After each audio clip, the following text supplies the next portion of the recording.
అందరికీ నమస్కారం. Welcome to వాక్య. ఈ వీడియోలో మనం question types and question patterns అనే టాపిక్ గురించి డిస్కస్ చేసుకుందాం. సో అంతకంటే ముందు మన ఏపీపీఎస్సి గ్రూప్ 2కి కావాల్సిన విధంగా ఒక డీటెయిల్డ్ టైం టేబుల్ని ప్రిపేర్ చేసి ఆ టైం టేబుల్ని మన వాక్య టెలిగ్రామ్ ఛానల్లో పోస్ట్ చేశాము. సో ఈ టైం టేబుల్లో మీకు ప్రతి ఒక్క సబ్జెక్టులోని each and every topic cover అయ్యే విధంగా అండ్ 4 to 5 టైమ్స్ రివిజన్ అయ్యే విధంగా ఈ టైం టేబుల్ని డిజైన్ చేశాము. మీరు దీన్ని డౌన్లోడ్ చేసుకొని రిఫరెన్స్గా యూజ్ చేసుకుంటారని కోరుకుంటున్నాము. సో ఇక్కడ నెక్స్ట్ మన టాపిక్లోకి వెళ్తే question types, question pattern. So not only group 2 exam, so ప్రతి ఒక్క కాంపిటేటివ్ ఎగ్జామ్లో మనకు ఎలాంటి క్వశ్చన్ టైప్స్ వస్తాయి అండ్ ఎలాంటి క్వశ్చన్ ప్యాటర్న్స్ ఉంటాయి అనే టాపిక్ గురించి ఈరోజు మనం డిస్కస్ చేద్దాం. So question types and question patterns రెండు ఒకటేనా ఆర్ వేరువేరా? So a question which tells about its nature is question type and a question which tells about its structure is question pattern. So ఏదైనా ఒక question దాని యొక్క స్వభావాన్ని గురించి తెలియజేస్తే అది క్వశ్చన్ టైప్. ఏదైనా ఒక క్వశ్చన్ దాని యొక్క స్ట్రక్చర్ ఆర్ దాని యొక్క నిర్మాణం గురించి తెలియజేస్తే అది మనకు క్వశ్చన్ ప్యాటర్న్. ఇంకా సింపుల్గా చెప్పాలి అంటే ఒక మనిషి యొక్క గుణాలను ఆర్ అతని యొక్క స్వభావాలను, లైక్ అతను అమాయకుడా, కోపిష్టియా, గర్వం గలవాడా, మంచివాడా, ఇలాంటి అతని స్వభావాలను తెలియజేసేదంతా కూడా మనకు క్వశ్చన్ టైప్స్ అనే కేటగిరీ కిందికి వస్తాయి. నెక్స్ట్, అతను పొడవుగా ఉన్నాడా, పొట్టిగా ఉన్నాడా, బక్కగా ఉన్నాడా, లావుగా ఉన్నాడా అనే ఒక ఆకృతిని తెలియజేసేవి, లైక్ స్ట్రక్చర్ని తెలియజేసేవన్నీ కూడా మనకు క్వశ్చన్ ప్యాటర్న్స్లో వస్తాయి. సో మనకు కాంపిటేటివ్ ఎగ్జామ్లో టోటల్గా 8 టైప్ ఆఫ్ క్వశ్చన్ టైప్స్ ఉన్నాయి అండ్ క్వశ్చన్ ప్యాటర్న్స్ అనేవి మనకు 4 రకాలుగా ఉన్నాయి. ఒకసారి మనం డీటెయిల్డ్గా ఇవన్నీ కూడా చూద్దాం. So question types 8. సో ఇక్కడ మనకి 8 టైప్స్ ఆఫ్ క్వశ్చన్స్ గురించి అర్థం అవ్వడానికి మనకు బాగా తెలిసిన మన పాలిటీలోని ప్రెసిడెంట్ అనే టాపిక్ని తీసుకొని ఆ టాపిక్ నుంచి క్వశ్చన్స్ని ఫ్రేమ్ చేస్తూ ఈ టైప్స్ని ఇంకా డీటెయిల్డ్గా మనం అర్థం చేసుకుందాం. So first one, fact based. Fact based is nothing but ఏదైనా సరే ఆల్రెడీ మనకు అక్కడ కాన్సెప్చువల్ కానీ లేకపోతే ఒక లాజికల్ థింకింగ్ కానీ అలాంటి ఏం లేకుండా ఓన్లీ మనం చదవడం, గుర్తుపెట్టుకోవడం, మెమొరీ బేస్డ్ క్వశ్చన్స్ అండ్ ఎగ్జామ్లో ఇది మొత్తం కూడా చదివింది రీకలెక్ట్ చేసుకొని ఆన్సర్ చేసేటువంటి టైప్నే మనము ఫ్యాక్ట్ బేస్డ్ క్వశ్చన్స్ అని చెప్పేసి అంటాము. సో ఇక్కడ ఈ క్వశ్చన్స్ ఎలా వస్తాయి మనకు? ప్రెసిడెంట్ ఏ ఆర్టికల్ ప్రకారం ఒక ఆర్డినెన్స్ని ఇష్యూ చేస్తాడు.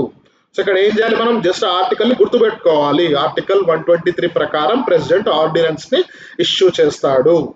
ఇక్కడ ఏంటి, ఇది మొత్తం కూడా memory, recollect and answering type of questions. So ఇప్పుడు మనకు అలాగే మన హిస్టరీలో కూడా శాతవాహనుల యొక్క మొదటి రాజు ఎవరు and who is the last ruler of Kakatiya dynasty, or ఒక కవి ఎలాంటి కథలు రాశాడు ఆర్ ఎలాంటి గ్రంథాలను రాశాడు. సో ఇలాంటి టైప్ ఆఫ్ క్వశ్చన్స్ అన్ని కూడా మనకు ఫ్యాక్ట్ బేస్డ్. ఇవి మనం ఏం చేయాలి, చదవాలి, బైహార్ట్ చేయాలి, గుర్తుపెట్టుకోవాలి, ఎగ్జామ్లో వచ్చినప్పుడు మాత్రం మనం ఇవి రాయాలి. సో ఇలాంటి కేటగిరీకి చెందిన క్వశ్చన్స్ అన్ని కూడా మనము ఫ్యాక్ట్ బేస్డ్ క్వశ్చన్స్ అని చెప్పేసి అంటాము. Next second one, conceptual based. అంటే ఒక టాపిక్ తీసుకొని ఆ టాపిక్ యొక్క థీమ్ ఏంటి అండ్ నెక్స్ట్ ఆ టాపిక్ యొక్క విధానం ఏంటిది, దాని యొక్క పర్పస్ ఏంటి, ఇలా అన్ని ఫ్యాక్టర్స్ కవర్ అయ్యే విధంగా చదివి ఉండి అండ్ అలాంటి క్వశ్చన్ మనకు ఎగ్జామ్లో వస్తే ఆ క్వశ్చన్ని మనం కాన్సెప్చువల్ బేస్డ్ క్వశ్చన్స్ అని చెప్పేసి అంటాము. సో ఇక్కడ ఈ క్వశ్చన్ని చూస్తే, what is the primary role of the President of India under the Indian Constitution? So president యొక్క ముఖ్యమైన విధులు ఏంటి? మనకు ప్రెసిడెంట్ పదవి ఉంది, ప్రెసిడెంట్ పదవి యొక్క విధానాలు ఏంటి, ప్రెసిడెంట్ పదవి యొక్క విధులు ఏంటి, ప్రెసిడెంట్ని ఏ విధంగా ఎన్నుకుంటాము, next at the same time president ఎవరెవరిని అపాయింట్ చేస్తాడు, ప్రెసిడెంట్ ఏ విధంగా రాజీనామా చేయాలి, ఇలా ప్రతి ఒక్కటి కూడా మనకు కాన్సెప్ట్ కిందకి వస్తుంది.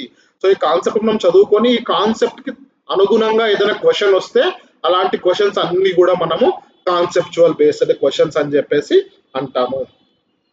Next third one, analytical. ఇక్కడ ఏంటి, మనం అదే కాన్సెప్ట్ని కాస్త విశ్లేషణాత్మకంగా, తార్కికంగా ఆలోచించి వచ్చే క్వశ్చన్స్ అండ్ నెక్స్ట్ ఆ క్వశ్చన్స్ని మనం ఆన్సర్ చేయడమే analytical type of questions. So మనకు అందరికీ కూడా తెలుసు ప్రెసిడెంట్కి ఒక పవర్ ఉంటుంది. ఏంటి అదనంటే ఒక బిల్లుని ప్రెసిడెంట్ దాన్ని వెనక్కి తిప్పి పంపొచ్చు. సో ఇక్కడ ఇలాంటి క్వశ్చన్ అబ్జర్వ్ చేస్తే, why is the president of India empowered to send back a bill for reconsideration by the parliament, and what does this power imply about the nature of president's role in legislative process? So ఇది తిప్పి పంపించడానికి అతనికి ఆ power ఎందుకు ఉంది, దీనివల్ల మనకు మన లెజిస్లేటివ్ ప్రాసెస్ లో ప్రెసిడెంట్ యొక్క రోల్ నేచర్ ఏంటి అని మనకి ఇంకా కాస్త క్రిటికల్ ఆలోచన చేసే విధంగా, తార్కికంగా విశ్లేషణాత్మకంగా ఆలోచించి మనం ఆన్సర్ చేసే క్వశ్చన్స్ అన్ని కూడా మనకు అనలిటికల్ టైప్ కిందికి వస్తాయి. Next fourth one, comparison. Comparison is nothing but ఒకదాన్ని ఇంకొక దానితో మనము పోల్చి చూడడమే కంపారిజన్. సో అదే మన ప్రెసిడెంట్ కంపారిజన్ లో ఇక్కడ ప్రెసిడెంట్ ని అండ్ గవర్నర్ ని, ఈ రెండింటిని కంపేర్ చేస్తూ మనకు అడిగే క్వశ్చన్స్ అన్ని కూడా మనకు కంపారిజన్ కిందికి వస్తాయి. Next application. అప్లికేషన్ క్వశ్చన్స్ అంటే ఏంటి అని అంటే, సో ఇక్కడ మనకు ఆల్రెడీ మన కాన్సెప్ట్ గురించి ఉంది అండ్ ఆ కాన్సెప్ట్ ని బేస్ చేసుకొని దీన్ని రియలిస్టిక్ వేలో మనము ఇంటర్లింక్ చేసి ఏదైనా క్వశ్చన్ అడిగితే దాన్ని అప్లికేషన్ అని చెప్పేసి అంటాం. Application questions. సో ఇక్కడ if the prime minister of India resigns and no clear majority exists in the Lok Sabha, what role does president play in the process of forming a new government? So మనకందరికి కూడా ఒక concept clear గా తెలుసు ఏంటి, లోక్ సభలో majority లేనప్పుడు prime minister అనే person రాజీనామా చేస్తాడు. సో అలా చేసినప్పుడు ప్రెసిడెంట్ కి ఎటువంటి రోల్ ప్లే చేయడానికి అవకాశం ఉంటుంది, అతను ఏం చేయగలుగుతాడు అనే అడిగే క్వశ్చన్ ఇక్కడ మనకి ఏంటిది, అది application type of question. So ఇక్కడ ఆన్సర్ ఏంటి మనకి క్వశ్చన్ కి, the president invites the leader of the largest party or coalition to form the new government. So ఇలా ఈ విధంగా కాన్సెప్ట్ ని రియలిస్టిక్ వేలో అప్లై చేసి అడిగే క్వశ్చన్ నే అప్లికేషన్ క్వశ్చన్స్ అని చెప్పేసి మనం అంటాం. Next chronology. సో క్రొనాలజీ అంటే మనకు అంతా కూడా తెలుసు, either ascending order or descending order or oldest to newest or newest to oldest, ఇలా ఒక పర్టికులర్ అయినటువంటి ఆర్డర్ ని ఫాలో అవ్వడమే క్రొనాలజీ. సో ఇక్కడ క్వశ్చన్స్ చూస్తే ఆల్రెడీ ప్రెసిడెంట్ గా జస్ట్ ఒక 4 పేర్లు ఇచ్చారు, వాళ్ళను ఒక ఆర్డర్ లో అరేంజ్ చేయమని చెప్పేసి అడిగారు అసెండింగ్ ఆర్డర్ లో. సో ఈ టైప్ ఆఫ్ క్వశ్చన్స్ అన్ని కూడా మనకు క్రొనాలజీ టైప్ ఆఫ్ క్వశ్చన్స్ ఉంటాయి. Next current trend. Current trend is nothing but ఇప్పుడు ప్రెసెంట్ మన సిచ్యువేషన్ లో ఆర్ మన వరల్డ్ లో అవుతున్న టాపిక్ అనేటివన్నీ కూడా మనకు కరెంట్ అఫైర్స్ రిలేటెడ్, అవే మనకు కరెంట్ ట్రెండ్ క్వశ్చన్స్. సో ఇక్కడ కరెంట్ ట్రెండ్ క్వశ్చన్స్ లో మనకు ఎలాంటి క్వశ్చన్స్ వస్తాయి అంటే, ఇప్పుడు ప్రెసెంట్ మన ప్రెసిడెంట్ ఎవరు, ద్రౌపది ముర్ము. సో ద్రౌపది ముర్ము గారి గురించి ఒక క్వశ్చన్ ఇక్కడ ఏ విధంగా, which country awarded its highest civilian honour to President Droupadi Murmu during her visit in 2024.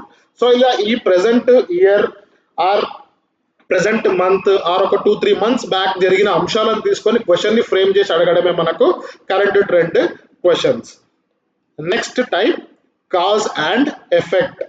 So cause and effect questions అంటే, సో ఒక స్టేట్మెంట్ అంటే ఇలా జరిగింది అని చెప్పేసి చెప్తూ దానికి ఒక రీజన్ గా ఇది ఈ రీజన్ వల్ల మనకు అది జరుగుతుంది అని చెప్పి క్వశ్చన్ ని ఫ్రేమ్ చేస్తారు.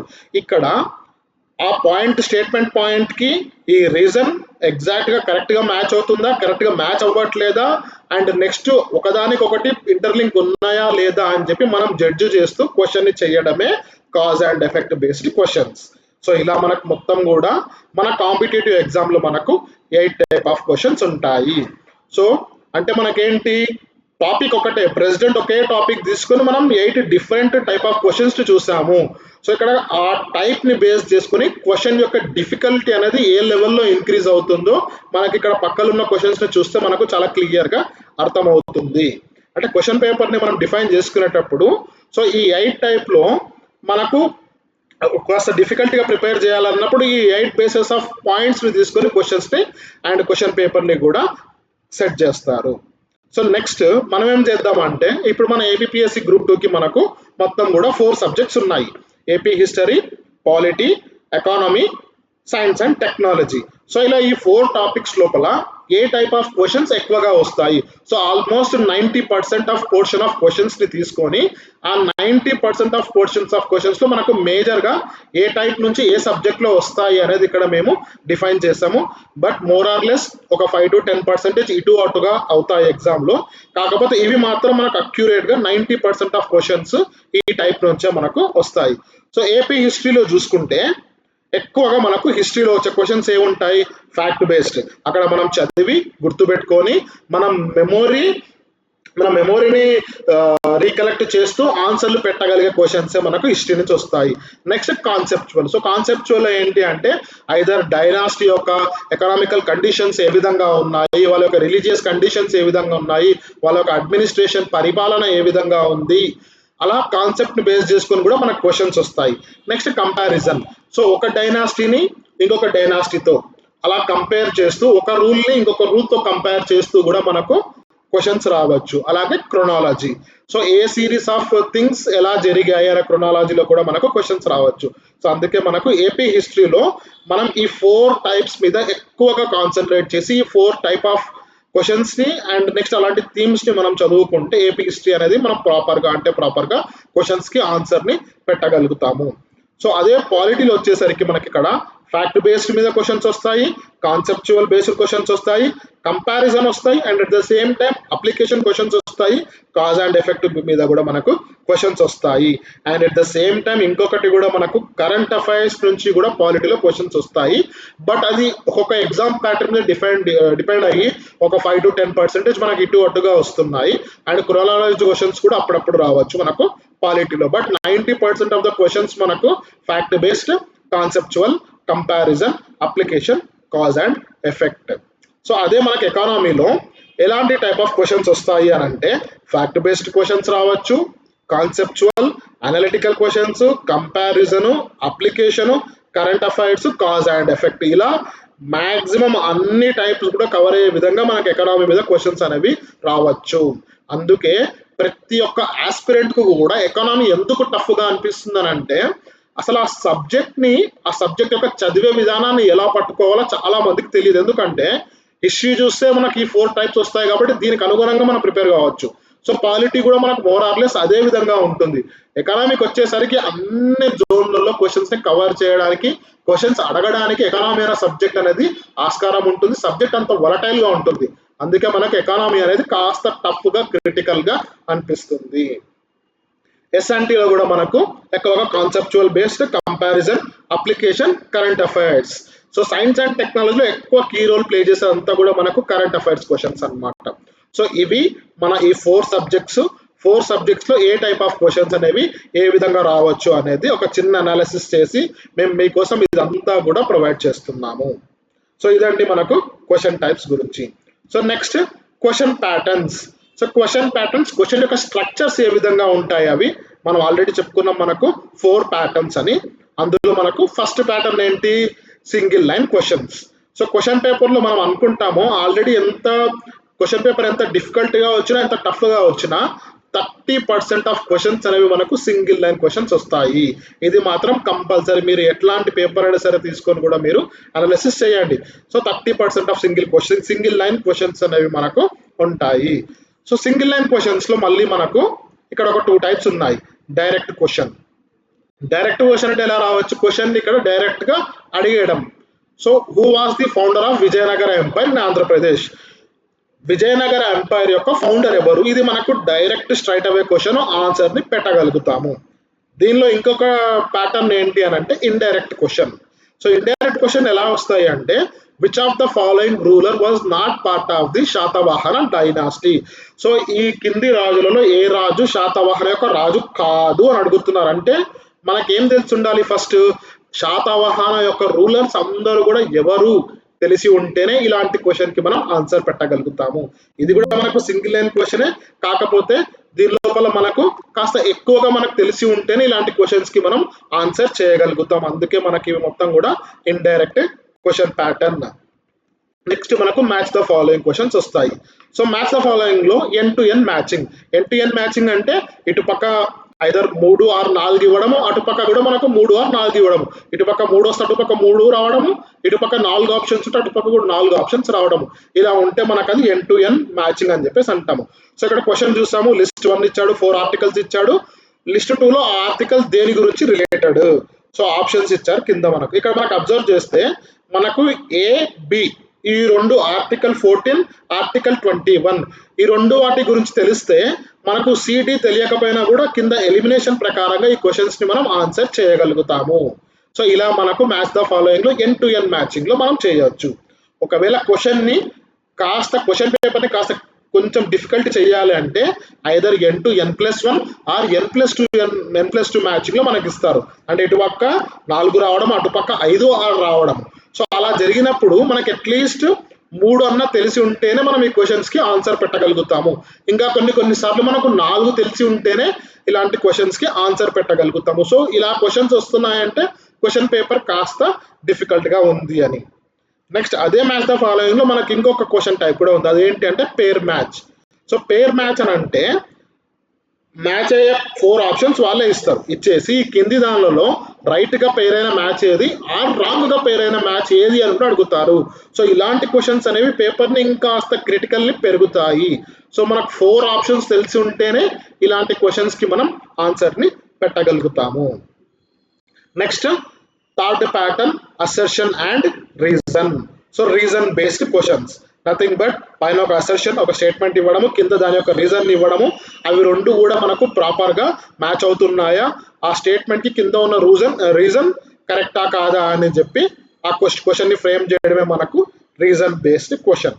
ఇంకొక క్వశ్చన్ టైప్ ఏంటి అంటే కాజ్ అండ్ ఎఫెక్ట్. సో ఇది జరగడం వల్ల దీని యొక్క ఫలితం ఈ విధంగా ఉంటుందా అని క్వశ్చన్ ని అడగడమే మనకు కాజ్ అండ్ ఎఫెక్ట్ క్వశ్చన్స్. మనకు ఎక్కువగా కాజ్ అండ్ ఎఫెక్ట్ క్వశ్చన్స్ మనకు ఎక్కువగా ఎకానమీ సబ్జెక్ట్ లో వస్తాయి. సో ఈ విధంగా తలసరి ఆదాయం ఇంక్రీజ్ అవుతుంది, సో దాని వల్ల మనకు వస్తున్న ఇంప్లికేషన్స్ ఏంటి, ఆర్ ఇన్ఫ్లేషన్ అనేది పెరుగుతుంది, సో దాని వల్ల మనకు రాబోయే ఆర్ గవర్నమెంట్ తీసుకోవాల్సిన చర్యలు ఏంటి అనేవి మనకు కాజ్ అండ్ ఎఫెక్ట్ క్వశ్చన్స్ వస్తాయి. ఈ కాజ్ అండ్ ఎఫెక్ట్ లో కింద ఉన్న 4 ఆప్షన్స్ కూడా మనకు సరిపోతున్నాయి అని అనిపిస్తాయి. కాకపోతే ఆ 4 దానిలో ఒక్కటి మాత్రమే హైయెస్ట్ ప్రియారిటీ ఉంటుంది, దాన్ని సెలెక్ట్ చేసుకోవాల్సిందే ఈ క్వశ్చన్ టైప్. అందుకే మనకు ఎకానమీ క్వశ్చన్స్ చూస్తే ఆప్షన్స్ మనకు 3-4 ఆప్షన్స్ కూడా అన్ని కూడా కరెక్టే అనిపిస్తాయి. కాకపోతే అందులో ఒకటి ఉంటుంది. ఇలాంటి క్వశ్చన్స్ వచ్చినప్పుడు ఆన్సర్ ని ఐడెంటిఫై చేయడం అనేది మనకు చాలా టఫ్ గా ఉంటుంది. Next fourth pattern statement based questions. So ఈ స్టేట్మెంట్ బేస్డ్ క్వశ్చన్స్ ని బేస్ చేసుకునే క్వశ్చన్ పేపర్ లెంత్ అనేది పెరుగుతుంది. ఎందుకంటే ఇంతకుముందు మనం చూసిన 3 ప్యాటర్న్స్ అనేటివన్నీ కూడా మనం 30 seconds to 1 minute, 30 seconds to 45 seconds or 60 seconds లోపల క్వశ్చన్ ని చదివి ఆన్సర్ ని ఐడెంటిఫై చేయడానికి మనకు ఛాయిస్ ఉంటుంది. కానీ స్టేట్మెంట్ ఆఫ్ బేస్డ్ క్వశ్చన్స్ వస్తే ఖచ్చితంగా క్వశ్చన్స్ కి మనకు 1.5 minutes పట్టొచ్చు, లేకపోతే 2 minutes కూడా పట్టొచ్చు. సో క్వశ్చన్ పేపర్ మనకు లెంత్ పెరుగుతుంది అని అంటే స్టేట్మెంట్ ఆఫ్ బేస్డ్ క్వశ్చన్స్ ఎక్కువగా ఉంటేనే మనకు క్వశ్చన్ కి ఆన్సర్ పెట్టడానికి మనకు టైం టేకింగ్ అనేది ఎక్కువగా తీసుకుంటుంది. సో దీనిలో మనకు చూస్తే మళ్ళీ 2 స్టేట్మెంట్ క్వశ్చన్స్ ఉంటాయి. అంటే ఏ విధంగా వస్తాయి, స్టేట్మెంట్ 1, స్టేట్మెంట్ 2 ఇస్తారు, అండ్ వీటి లోపల 2 కూడా మనకు ప్రాపర్ గా మ్యాచ్ అవుతున్నాయా లేదా అని చెప్పేసి మనకు అడుగుతారు. ఇవన్నీ కూడా మనకు 2 స్టేట్మెంట్ క్వశ్చన్స్. అదే 3 or 4 statement questions.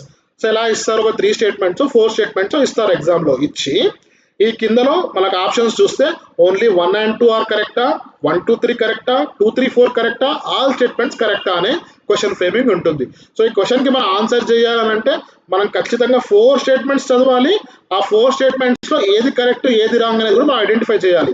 So 1 minute లో ఇది చేయడం అనేది మనకు చాలా కష్టం. ఇలాంటి క్వశ్చన్స్ అనేటివి అన్ని కూడా మనకు time taking. Next one chronology ascending. So ఇలా మనకు స్ట్రైట్ అవే 4 స్టేట్మెంట్స్ ఇస్తారు. ఆ 4 స్టేట్మెంట్స్ సిరీస్ ని బేస్ చేసుకొని మనం అసెండింగ్ ఆర్డర్ లో అరేంజ్ చేయడము ఇలాంటి క్వశ్చన్స్. సో ఇక్కడ ఏం కావాలి మనకు, మోస్ట్ ఇంపార్టెంట్ ఆ క్వశ్చన్ జరిగిన ఈవెంట్, దాని యొక్క ఇయర్, టైం అండ్ ల్యాండ్స్కేప్ ఇలాంటివి గుర్తుపెట్టుకుంటేనే మనం ఈ క్వశ్చన్స్ కి ఆన్సర్ ని చేయగలుగుతాము. అదే క్వశ్చన్ డిసెండింగ్ ఆర్డర్ లో రావడం. So ascending is nothing but straight అవేగా మనం ఆలోచించి గుర్తు చేసుకోవాలి. డిసెండింగ్ లో మనం రివర్స్ వెళ్ళి ఇలాంటి క్వశ్చన్స్ కి ఆన్సర్ చేయాలి. సో అసెండింగ్ క్వశ్చన్ కంటే డిసెండింగ్ క్వశ్చన్ అనేది మనం కాస్త కన్ఫ్యూజ్ అవుతాము ఇలాంటి క్వశ్చన్స్ ఆన్సర్ చేసేటప్పుడు. సో ఇంకొక సింపుల్ ట్రిక్ ఏంటి అంటే డిసెండింగ్ క్వశ్చన్స్ చేసేటప్పుడు రివర్స్ చేసుకొని అసెండింగ్ ఆర్డర్ లో ఫైండ్ అవుట్ చేసి దాన్ని మళ్ళీ మనం డిసెండింగ్ ఆప్షన్స్ పెట్టుకుంటే కాస్త సింపుల్ గా ఈ క్వశ్చన్ మనకు అనిపిస్తుంది. ఇంకొక type how many statement correct or incorrect. ఒక లాస్ట్ 2 years నుంచి యూపీఎస్సీ ప్యాటర్న్ లో ఇలాంటి క్వశ్చన్స్ వస్తున్నాయి. ఇంకా స్టేట్ లెవెల్ ఎగ్జామ్స్ లో ఇలాంటి క్వశ్చన్ ప్యాటర్న్స్ ఇంకా ఇంప్లిమెంట్ చేయలేదు. మోస్ట్లీ ఈ ఇయర్ ఆర్ నెక్స్ట్ ఇయర్ నుంచి కూడా రావచ్చు. సో ఇలాంటి క్వశ్చన్ కనుక వస్తే మనకు 100కి 100% ఆ క్వశ్చన్ క్లియర్గా తెలిసి ఆ స్టేట్మెంట్ క్లియర్గా తెలిస్తేనే మనము ఆన్సర్ని పెట్టగలుగుతాము. ఎలిమినేషన్ మెథడ్ యూజ్ చేయడము, గెస్సింగ్ మెథడ్ యూజ్ చేయడము, ఇంకేదో వేరే టెక్నిక్ని యూజ్ చేసి మనం ఆన్సర్ని అరైవ్ వేయడము ఇలాంటి క్వశ్చన్లు కాస్త కష్టం. ఎందుకంటే ఇక్కడ పైన చూస్తే 4 స్టేట్మెంట్స్ ఇచ్చారు, అందులో 2 కరెక్టా, 3 కరెక్టా, 1 కరెక్టా, 4 కరెక్టా అని చెప్పేసి అడుగుతున్నారు.